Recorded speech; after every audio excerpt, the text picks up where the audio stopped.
Welcome back to Air News Journal Aviation Unfiltered, the only podcast where we spill the jet fuel on stories the PR departments wish we would stay in the hangar. Today we are diving into a story that equal parts corporate chess match and engine room drama. The headline: Emirates in talks to order Airbus jets after calling engines defective. Yeah, you heard that right. The same airline that publicly dragged GE's GE9X through the mud is now reportedly cozying up with Toulouse for what could be a massive A350 order. Let's unpack this soap opera at 41,000 feet. First, the backstory.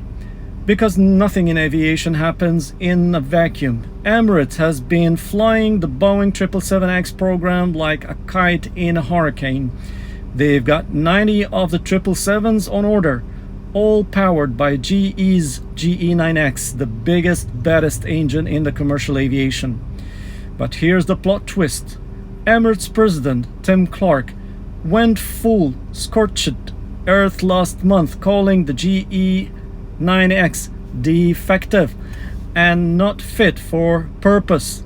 His beef premature wear on a high pressure turbine blades.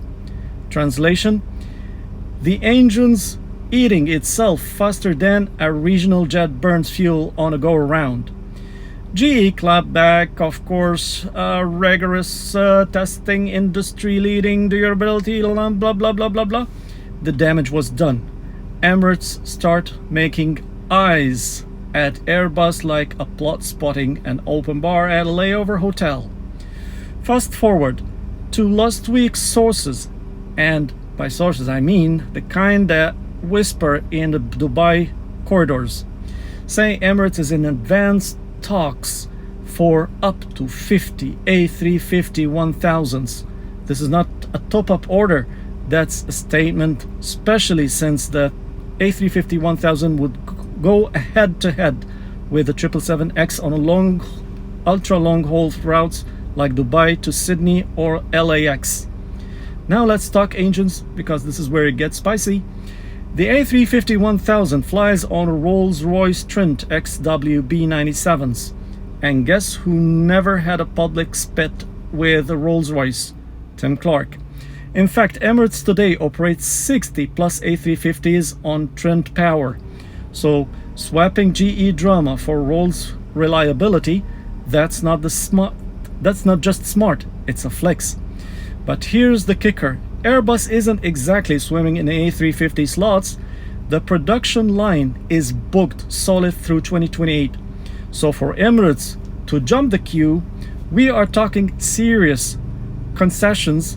Think discounted pricing, favorable payment terms, maybe even a side deal for A380 spare parts.